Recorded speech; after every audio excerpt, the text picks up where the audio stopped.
श्री शिवाय नमस्तुभ्यं।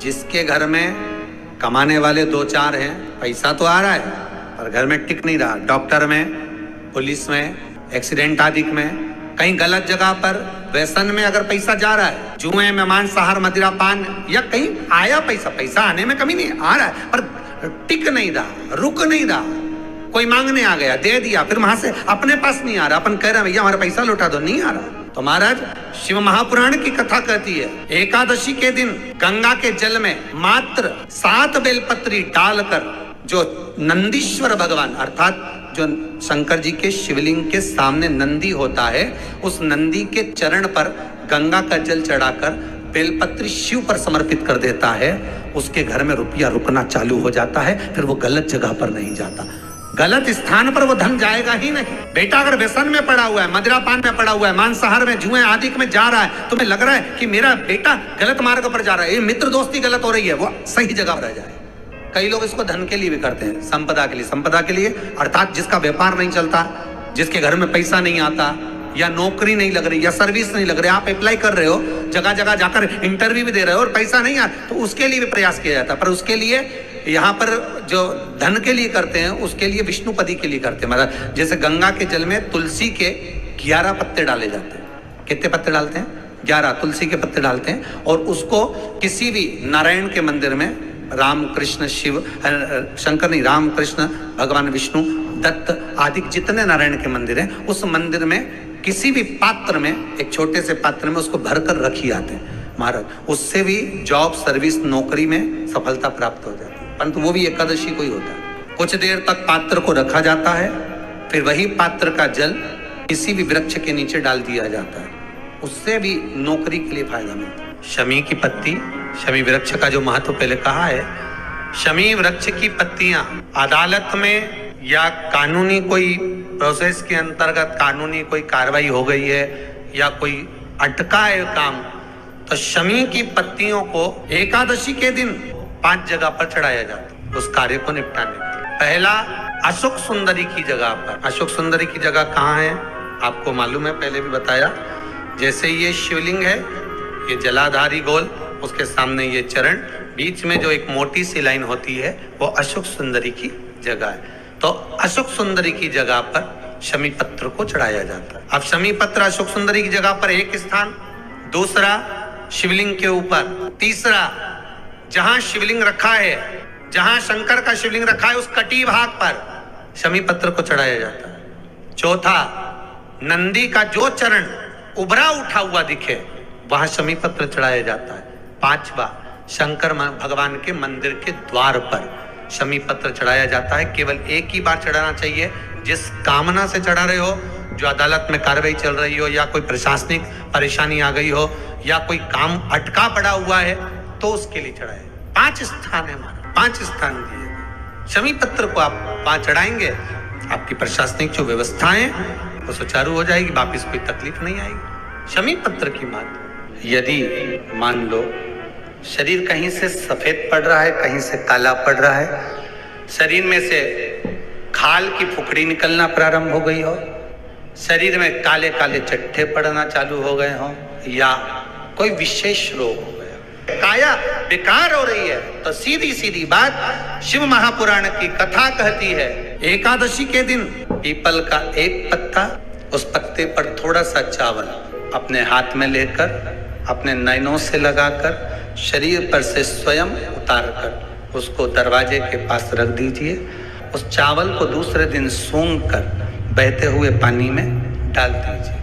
महाराज कितने भी रोग से ग्रसित हो गए, पीपल का एक पत्ता 52,000 ब्राह्मण की साक्षी कराता है। महाराज बहुत ध्यान देना, पीपल के वृक्ष में स्वयं नारायण का, मेरे कृष्ण का वास है। स्वयं भगवान गीता के अंतर्गत कहते हैं कि मैं पीपल का वृक्ष हूँ।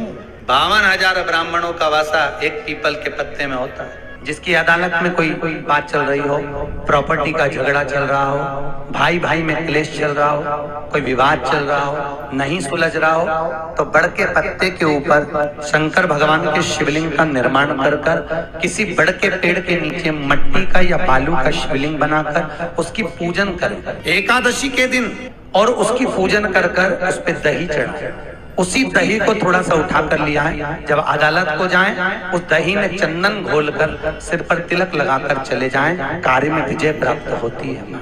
यही चंदन और दही बच्चे जब एग्जाम में बैठते हैं, छोटे छोटे बच्चे, कई माताएं कहती हैं हमारे बच्चों का पढ़ने में मन नहीं लगता, या कोई एग्जाम में बैठ रहे हैं, अच्छे नंबर नहीं आ रहे हैं, तो बटकेश्वर महादेव का पूजन कर कर चढ़े हुए दही में चंदन मिलाकर बच्चा जब एग्जाम देने के लिए जाए तो उसी चंदन का तिलक लगाकर उसको भेज दीजिए, थोड़ी बिंदी लगाकर तिलक लगाकर भेज दीजिए, बच्चा अच्छे नंबर से पास हो जाता है। महाराज बटकेश्वर महादेव का इतना प्रभाव, जिनके घुटने बदलने के लिए डॉक्टर बोल देते हैं कि घुटने बदलाएंगे या नीचे नहीं बैठ सकते, बड़ के पेड़ के नीचे 7 बड़ के पत्ते रखें, 7 बड़ के पत्ते रखकर उस पे 7 शिवलिंग का निर्माण करें। 7 शिवलिंग का निर्माण कर कर शंकर जी की आराधना करें और शिव की पूजन करें। श्री शिवाय नमस्तुभ्यम मंत्र बोले, श्री शिवाय नमस्तुभ्यम मंत्र का जाप कर कर शंकर भगवान का अभिषेक करें। उस अभिषेक के जल को थोड़ा सा एकत्रित कर लें और उस जल को रख लें, फ्रिज के अंदर रखकर 7 दिन तक लगातार उस जल का पान करें। अगर थोड़ा सा अभिषेक का घी बच जाए उसको घुटने पर मलना प्रारंभ करें। मात्र 7 दिन के अंदर घुटनों की दशाएं बदल जाती हैं। जो 7 शिवलिंग बनाए हैं उनको जल में विसर्जन कर दें। श्री शिवाय नमस्तुभ्यम का स्मरण नित्य करें। कौन सा मंत्र है? जैसे भागवती का मूल मंत्र है ओम नमो भगवते वासुदेवाय, उसी तरह शिव महापुराण का मूल मंत्र है श्री शिवाय नमस्तुभ्यम। आपको पहले भी कथा में कहा, एकादशी के दिन सारे देवताओं के मंदिरों में जाकर दर्शन का प्रमाण है।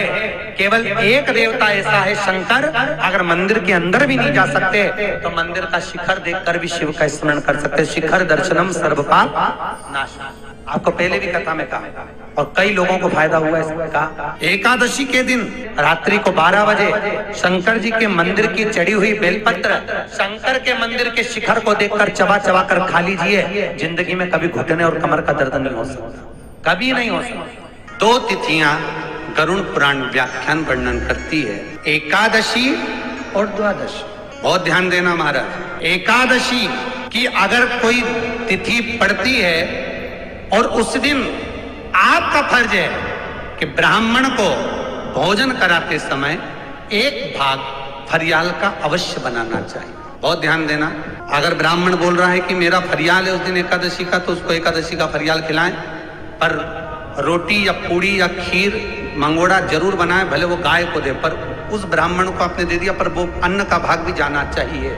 एकादशी और द्वादशी ये 2 तिथियां ऐसी होती हैं, ये 2 तिथि के अंतर्गत अगर बहू किसी का निमित्तार्थ अगर मान लो ससुर कहीं निकाल रही है तो भी उसके मायके पक्ष को भी वो भाग बट जाता है। अगर द्वादशी का कुछ निकाल रही है तो भले बहू को अपने मायके का नहीं निकालना है, पर वो अगर ससुराल का भी निकाल रही है, द्वादशी तिथि का भी अगर कुछ निकाल रही है तो वो अपने मायके का अपने आप कट जाएगा। उसको बोलने की जरूरत नहीं है कि मैं अपने पिताजी को दे रही हूँ कि अपने काका जी, कुछ मत बोलो, तुम तो तुम्हारे ससुर का दादा का जिसका निकालना है उसका निकालो, पर तो उसका अपने आप कटकर वो नाना पक्ष में पहुंच जाता है, वो उसके मायके पक्ष में पहुंच जाता है। एकादशी और द्वादशी गरुड़ पुराण में ये तिथि क्यों ली गई?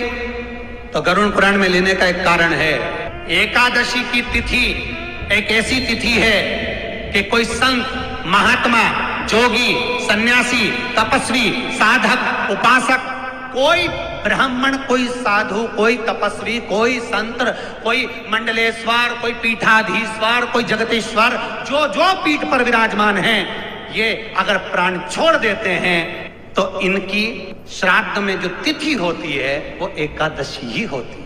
इनकी जो श्राद्ध होती है वो किसी तिथि पर नहीं हो सकती, ना एकम, ना 2, ना 3, ना कोई।